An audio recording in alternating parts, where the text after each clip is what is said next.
नमस्कार दोस्तों। आज लौह पुरुष सरदार वल्लभ भाई पटेल की जयंती है।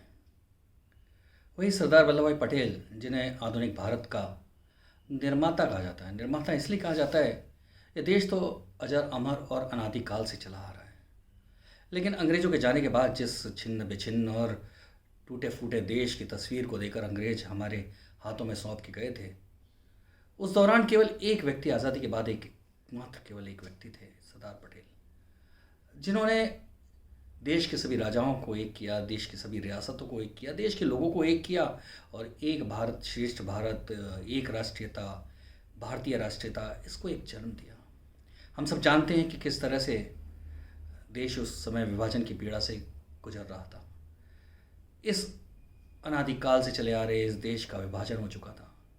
अंग्रेज जाते जाते ऐसा टूटा फूटा भारत सौंप गए, ऐसा हिंसा से पीड़ित भारत सौंप गए थे जिसे संभालना ही बड़ा मुश्किल था।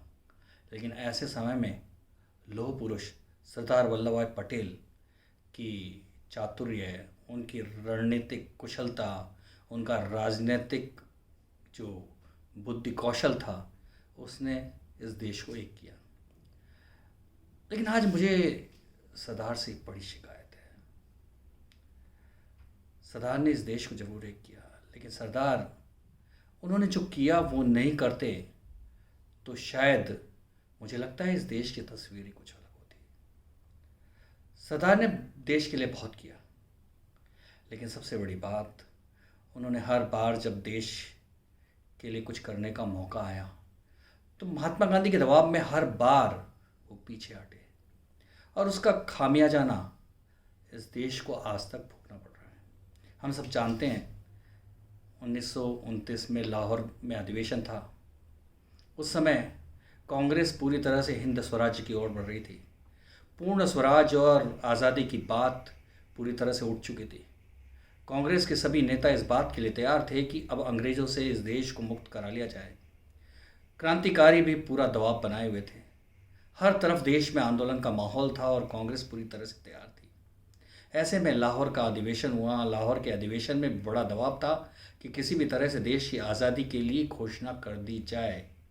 लेकिन ऐसे समय में पता नहीं क्या कारण थे, किन कारणों से महात्मा गांधी, जो कि उस समय कांग्रेस के सबसे बड़े नेता थे, और जो दूसरे सबसे लोकप्रिय नेता थे वो सरदार वल्लभ भाई पटेल, महात्मा गांधी ने अचानक अपने पैर पीछे खिसका दिए। महात्मा गांधी ने केवल अपने आप को विड्रॉ नहीं किया, साथ में सरदार पटेल, जो कि देश की आज़ादी के लिए एक बड़े चेहरे बन चुके थे, जिनके बारे में कहा जाता था कि अगर वो अध्यक्ष बन गए तो देश को आज़ादी जल्दी मिल जाएगी। महात्मा गांधी ने उन सरदार पटेल पर भी दबाव बनाकर उन्हें भी अध्यक्ष पद के चुनाव से अलग हटा दिया। एक सबसे बड़ी गलती थी सरदार पटेल की।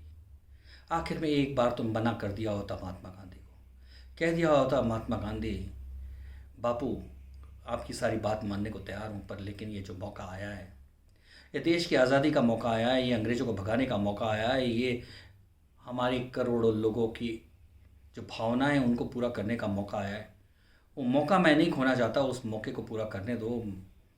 लेकिन सरदार पटेल महात्मा गांधी के प्रति अगाध श्रद्धा के चलते पीछे हट गए और उस समय फिर वापस नेहरू बने। हम जानते हैं कि 1930 में नेहरू बने और कांग्रेस ने वहाँ आज़ादी की बात को छोड़ दिया और आंदोलन की बात पे उतर आई।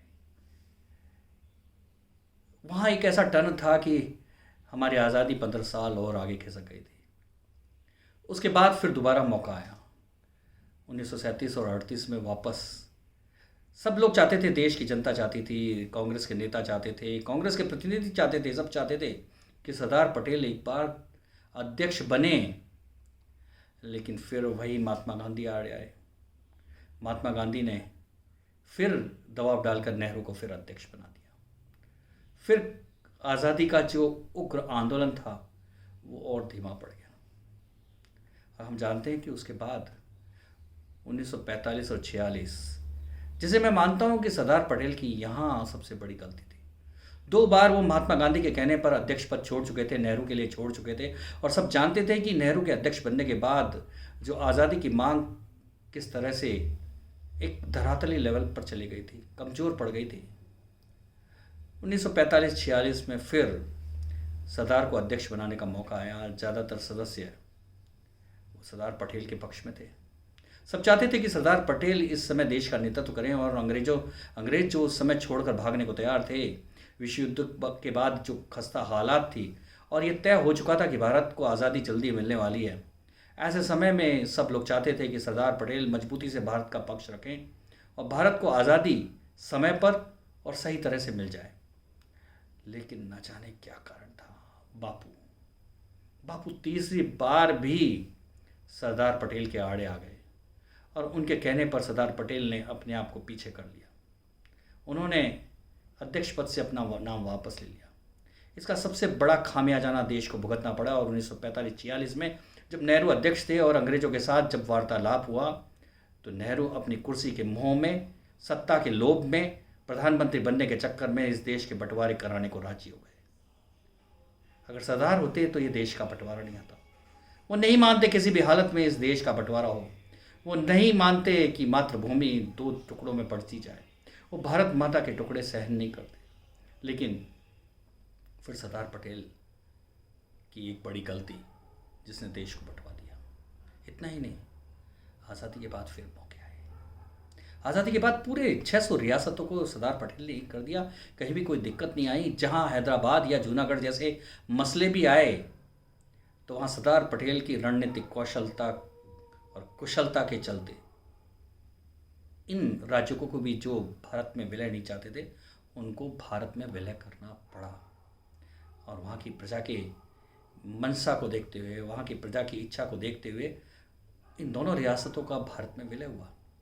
लेकिन कश्मीर जो आज भी सीने पर घाव की तरह भारत के आज भी दुख देता है, वो अकेला कश्मीर जवाहरलाल नेहरू के विशेष आग्रह पर सरदार पटेल ने उन पर छोड़ दिया। एकमात्र रियासत जम्मू कश्मीर रियासत, जिसे नेहरू के ऊपर छोड़ा गया था, नेहरू के लिए छोड़ा गया था, वो आज भी दुख दे रही है। काश सरदार पटेल इससे भी नहीं मानते। अगर नहीं मानते तो शायद कश्मीर की समस्या आज नहीं होती। एक के बाद एक आज उनकी जयंती पर उन्हें श्रद्धांजलि है। लेकिन उनसे एक शिकायत भी है। उनके बार बार महात्मा गांधी के आग्रह पर झुकने के कारण और नेहरू के दबाव में आकर जम्मू कश्मीर का विषय उन्हें सौंपने के कारण 70 साल की आज़ादी के बाद भी आज देश इस दुख को भोग रहा है। पाकिस्तान आज भी हमारे लिए नासूर बना हुआ है। ये सब मानते हैं कि जब तक पाकिस्तान हमारे पड़ोस में है, तब तक हिंदुस्तान में शांति और सुरक्षा शायद संभव नहीं है। हर व्यक्ति जानता है पाकिस्तान की छह में इस देश में ही कई पाकिस्तान खड़े करने की कोशिश हो रही है। पाकिस्तान के सहारे ही इस देश में मुसलमानों को बरकरार कर पिछले 70 सालों में देश विरोधी माहौल बना दिया गया है। हम सब जानते हैं किस तरह से पाकिस्तान और भारत की क्रिकेट मैच के बाद जो कुछ मुसलमानों के वर्गों द्वारा पटाखे फोड़े गए, ये साफ साफ दर्शाता है कि आज भी देश के एक विशेष वर्ग में, मुसलमानों के एक विशेष वर्ग में किस तरह से भारत को लेकर नफरत और पाकिस्तान को लेकर प्यार है। सरदार पटेल होते तो शायद ये लोग यहाँ नहीं होते, और होते तो कभी इस तरह का बर्ताव नहीं कर पाते। देश को फिर ज़रूरत है एक सरदार पटेल की, जो साफ साफ कहे कि जो इस देश का नहीं है, जो इस देश की अस्मिता के साथ जुड़ा हुआ नहीं है, जो इस देश से नफरत करता है, वो यहाँ से चला जाए। यहाँ रहने की उसको ज़रूरत नहीं है। जिसे इस देश में रहने में डर लगता है, वो चला जाए जहाँ वो जाना चाहता है। पाकिस्तान उसे प्यारा है तो पाकिस्तान चला जाए। लेकिन देश में रहकर नफरत फैलाने की और पाकिस्तान जिंदाबाद करने की, देश के दुश्मन को पालने की अब ये ज़रूरत नहीं करे। एक सरदार पटेल की ज़रूरत है। पटेल, आज आपकी जयंती पर बहुत याद आ रही हो। बस केवल आपसे इतना आग्रह है, आप जहाँ भी हो एक बार दोबारा आ जाओ, जिससे इस देश की जो बाकी बची समस्याएं हैं, जिन्हें आप महात्मा गांधी या नेहरू के कारण पूरा नहीं कर पाए, या जिन्हें अपने उम्र चलते पूरा नहीं कर पाए, उन्हें वापस कर जाओ। क्योंकि इस देश को बहुत ज़रूरत है। इस देश को बहुत आगे बढ़ना है। यह देश दुनिया को सुख और शांति देने वाला है।